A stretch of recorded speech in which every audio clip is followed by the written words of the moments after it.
Hello, c'est HR, votre chroniqueur. Alors aujourd'hui, je vais vous parler de Zorro avec Jean Dujardin. Mais avant cela, n'oubliez pas, si vous n'êtes pas abonné, pensez à le faire, pensez à la petite cloche pour les notifs. Let's go!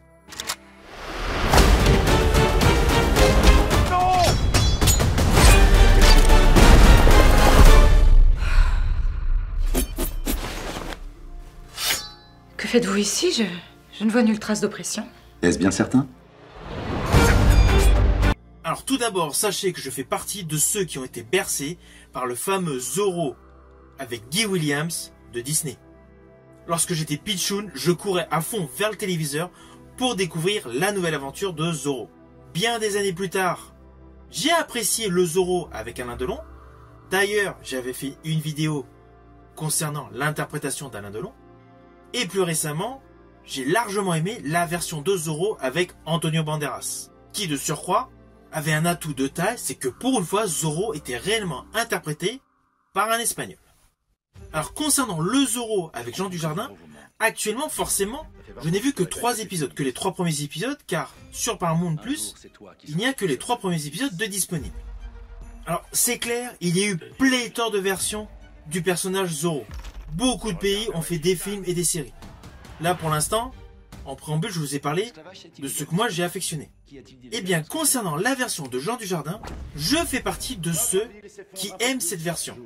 Alors oui, il y a un côté comédie mis en exergue. C'est indéniable, nous sommes à fond dans la comédie légère. Mais forcément, avec Jean Dujardin, c'est assez classique. J'ai aimé ces différents opus des OSS 117, ils sont beaucoup plus légers que les OSS 117 de jadis. Et bien là, forcément, avec ce personnage, Zorro qui l'interprète, forcément il y a un côté amusant, un côté léger. Mais cela n'empêche pas que cette série est dotée d'un budget de malade. Ça n'a rien à voir avec le carton-pâte qu'on avait jadis dans l'excellente série portée par Guy Williams. Là, les moyens sont là, les décors sont là, et les figurants sont nombreux. Alors oui, il y a des petits défauts, on peut se dire, c'est un petit peu abusé au jour d'aujourd'hui, concernant le personnage féminin qui tombe sous le charme de Zorro. Elle ne le reconnaît pas. Ne vous inquiétez pas, vous me connaissez, je ne spoil jamais. Voilà. Il y a des petits trucs comme ça, mais bon, c'est dans la culture de Zorro, dès qu'il a le masque, forcément, on le reconnaît pas.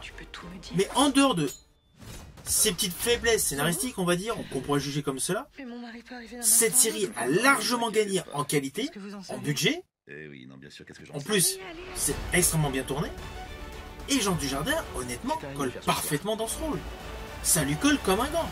Et le côté humoristique, certes, qui est par moments un peu potache, mais colle parfaitement avec le style de l'acteur Jean Dujardin. Je suis désolé, mais toutes les personnes qui pourraient reprocher le côté gamin, le côté enfantin de l'interprétation de Jean Dujardin, j'ai envie de leur dire, regardez d'un peu plus près la filmographie de Jean Dujardin. Il a certes des rôles très sérieux comme dans La French, que j'adore d'ailleurs. Mais principalement, il a joué dans des comédies avec justement sa patte potache. Que ce soit son personnage dans les OSS 117 ou dans son interprétation de Bryce. Et justement, si vous avez aimé ces 2 sagas de films dans lesquels il joue, forcément vous allez aimer Zorro.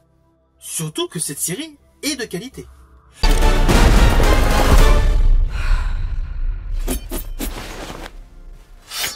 Que faites-vous ici?